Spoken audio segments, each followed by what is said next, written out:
जो पीएसवी के नॉर्थ में कंप्लेंट आई थी उसके तहत एफआईआर दर्ज कर दी गई है और अभी जो विक्टिम्स हैं उनके स्टेटमेंट्स लिए जा रहे हैं और investigation is proceeding as per law. Ma'am कितने लोग विक्टिम्स के स्टेटमेंट लिए जा चुके हैं और अभी बचे हैं? देखिए नंबर देना उचित नहीं होगा क्योंकि इन्वेस्टिगेशन स्टिल ऑनगोइंग है, स्टेटमेंट्स अभी भी लिए जा रहे हैं but we are progressing in the investigation. एक सवाल ये है कि काफी लंबे टाइम से मतलब करीब अगस्त से केस रजिस्टर हुआ है, बाबा का क्या पता चल पाया आप लोगों को? लास्ट लोकेशन पता हो, पुलिस ने संपर्क किया हो, कुछ उसने वर्बली तौर पर बताया हो, रिटर्न तौर पर कुछ बोला हो पुलिस से? इन्वेस्टिगेशन अभी जारी है और बाबा को ट्रेस करने का फुल एफर्ट कर रही है दिल्ली पुलिस और दक्षिण पश्चिमी जिला भी पूरा प्रयास कर रही है कि अक्यूज को जल्द से जल्द नैप कर दिया जाए। इसके अलावा हम सवाल ये है कि जो एफआईआर है उसमें कुछ वार्डन्स का भी जिक्र है, क्या मैम उनके एलिगेशंस हैं और ये भी है कि वो विक्टिम्स के फोन से मैसेज डिलीट कराती थी और इस पर क्या कहेंगे? जो इन्वेस्टिगेशन और एज पर लॉ देखा जाए तो जो भी को अक्यूज्ड हैं, चाहे वो वार्डन्स हो चाहे फैकल्टी हो या किसी के भी अगेंस्ट अगर एलिगेशन होगा तो it will be proceeded as per the merits of the case and सबका रोल अभी एग्जामिन किया जा रहा है। इनसे पूछताछ हुई है मैम वार्डन्स वगैरह से? Investigation is ongoing in the matter. इसके अलावा हम सवाल ये है कि सीसीटीवीज के बारे में ये कहा जा रहा है कि लड़कियों के वॉशरूम्स के बाहर सीसीटीवी लगे हैं तो इस इंस्टीट्यूट के अंदर जो प्रेमिसेस है उसका properly search and seizure process as per law initiate किया गया है और जो सारा टेक्निकल और डिजिटल एविडेंस है उसको एज पर लॉ कलेक्ट किया जा रहा है। मैम क्या सीसीटीवी फुटेज है पुलिस के पास जिस दौरान के एलिगेशंस लगे हैं या फिर डिलीट की गई है? Investigation is ongoing and we are proceeding as per law. इसके अलावा बीएमडब्ल्यू का कुछ पता चला है? बीएमडब्ल्यू की एफआईआर में इसका जिक्र है बीएमडब्ल्यू का। जब शारदा इंस्टीट्यूट में सर्च की गई थी तो वहां पे एक व्हीकल मिली थी वॉल्वो और उसपे एक फॉर्ज नंबर प्लेट थी, डिप्लोमेटिक नंबर प्लेट थी, उसके तहत एक सेपरेट एफआईआर रजिस्टर की गई थी और उसी के तहत बाकी इन्वेस्टिगेशन भी जारी है। क्या मैम इसके अलावा कुछ और बाबा का एसेट बरामद हुआ है गाड़ी के अलावा? Investigation is proceeding as per law in the matter. Ma'am एक सवाल ये है कि एलओसी भी खोला गया है तो बाबा के खिलाफ किस तरह से आप लोग कर रहे हैं उसको डिटेन करने? देखिए पूरा प्रोसेस जारी है और फुल एफर्ट्स किए जा रहे हैं कि अक्यूज्ड को जल्द से जल्द नैप कर दिया जाए। मैम एक फ्रॉड केस का भी जिक्र चल रहा है जो पुराना है, वो मैम वो कब का केस है उसके बारे में क्या कहेंगे?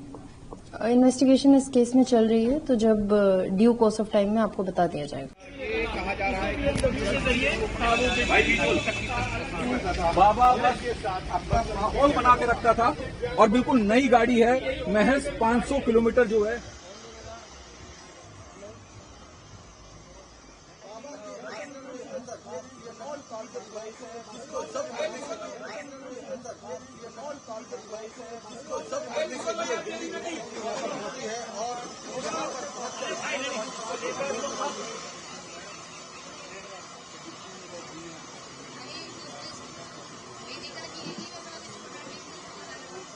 मैं यहाँ से जैसे वॉक के लिए निकलता था अपने उससे, तो मैं यहाँ से जैसे आप सिक्योरिटी देखते हो बाउंस से मतलब हमेशा ऐसे, क्योंकि इसमें 2 गेट है, एक गेट क्लोज करके दूसरा मतलब ऐसे हाई प्रोफाइल मतलब जैसे वीआईपी कोई प्रधानमंत्री भी नहीं रहता होगा जिस तरीके से यहाँ पे उनकी सिक्योरिटी होती थी हमेशा।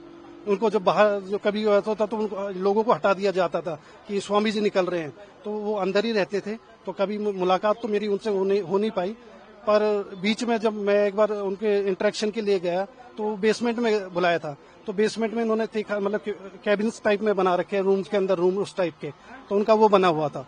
तो उनके बारे में फिर वो ये है कि लोगों को तो पता था कि वो लोग तो किस तरह का अंदर का क्या आपने जो देखा और कैसे बना रखा है वो बताइए। जी आप अंदर जाओगे, आपको अगर जाने का मौका मिलता है तो आप खुद समझ जाओगे कि एक जैसे वीआईपी मूवमेंट अंदर गेट के अंदर गेट मतलब एक बहुत टाइट सिक्योरिटी टाइप में रहता है। रूम्स जो बता रहे थे हाँ जी, बेसमेंट में होता था पहले रूम्स, अभी ये बीच में रेनोवेशन पे भी गया, फिर ये रेंट पे भी आधी बिल्डिंग है, इसमें मठ भी है, तो 3-4 मतलब चीजें चलती थी इकट्ठी, तो इसमें सारा ऐसे चलता था। तो बाबा के बारे में लोगों को यहाँ पे पता था पर लोग बोलते नहीं थे, खुल के। भाई बाबा हाँ, वो तो हम इतना है कि यहाँ जब थोड़ा निकलते जुलते थे तो बातें तो हम यहाँ सुनते ही थे, ठीक है ना। तो इसकी कोई जनरल सेक्रेटरी जो इसमें बना रखी थी वो बेचारी रहती थी C9 में, फ्लैट नंबर 9525 9525 में। तो बाबा रोज जाकर वहाँ खड़ा हो जाए। मैंने कहा बाबा क्या कहानी है यहाँ? तो उन्होंने कहा यार मेरी वो जो जनरल सेक्रेटरी है उसका हस्बैंड उसको पीटता है। तो मैंने कहा भाई क्यों पीटता है बाबा? उन्होंने कहा पता नहीं क्यों मारता है उसको। तो मैंने कहा बताओ कि आप क्या चाहते हो? उन्होंने कहा उसके हस्बैंड को समझाओ। भैया हम उसके हस्बैंड से मिले। मैंने कहा भाई क्या कहानी है, क्यों झगड़ा करते हो? रेजिडेंस एरिया है, पढ़े लिखे लोग यहाँ रहते हैं, झगड़ा क्यों करते हो? उन्होंने कहा जी मेरी बीवी वहाँ जॉब करती है, मैं कह रहा हूँ कि भाई वहाँ से जॉब छोड़ दे।